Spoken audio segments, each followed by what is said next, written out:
Alors, les OPM, c'est une œuvre d'église. Les OPM ont pour mission de promouvoir la vie de foi, d'accompagner les chrétiens dans le vécu de la foi en Jésus-Christ. Les OPM, œuvres pontificales missionnaires, sont constituées par 4 œuvres. La première œuvre, c'est l'OPF, œuvre de la propagation de la foi. Cette œuvre essaie d'animer les mois missionnaires. Voilà, donc la mission de cette œuvre, c'est vraiment participer à l'œuvre d'évangélisation en accompagnant les diocèses, les paroisses et les CCB dans le vécu de la foi chrétienne. La deuxième œuvre, c'est l'OEM, œuvre de l'enfance missionnaire. Alors cette œuvre a pour mission l'accompagnement des enfants dans le vécu aussi de leur foi. Voilà, chaque enfant doit être missionnaire, chaque enfant doit être un bon chrétien. Voilà, et c'est la mission de cette œuvre-là, qui anime généralement dans le mois de janvier, une semaine dédiée aux enfants.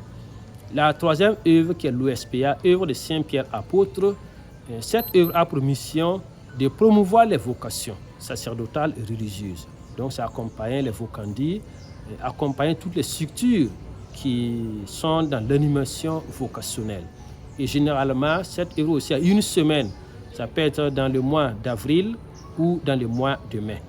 Enfin, la quatrième œuvre, c'est l'Union pontificale missionnaire qui a pour mission d'accompagner les agents pastoraux, les prêtres, les consacrés dans leur quête de sainteté. Alors pour les personnes consacrées, c'est le 2 février qu'elles célèbrent donc leur journée. Et pour les prêtres, généralement, c'est dans le mois de juin.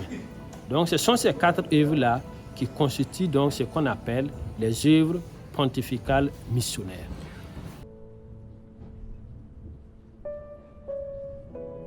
Et le thème choisi par le pape est le suivant: allez, inviter tout le monde au banquet. Donc c'est un thème qui est tiré donc de l'évangile de Saint Matthieu, du chapitre 22, du verset 9. Et ce thème nous invite à aller en mission. Donc c'est le Christ qui envoie. Donc pour être missionnaire, on reçoit la mission du Christ. Et vous verrez dans le logo qu'au fond, on a le Christ, donc les bras ouverts, qui nous envoie et qui nous accueille en même temps. Et devant, vous verrez donc tout ce qui est lié à l'Eucharistie. On a le ciboire et on a du pain et du vin qui symbolise donc la présence réelle du Christ dans l'Église.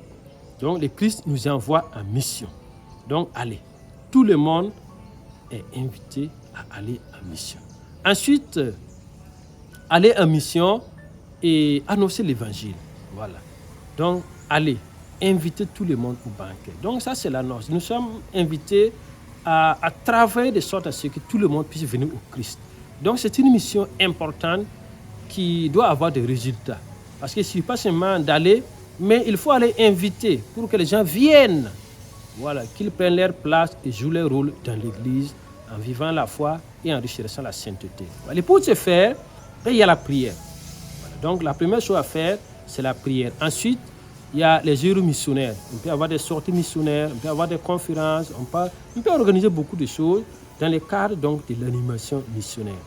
Et la troisième étape, c'est la contribution financière que chaque chrétien doit apporter pour soutenir l'Église dans sa mission.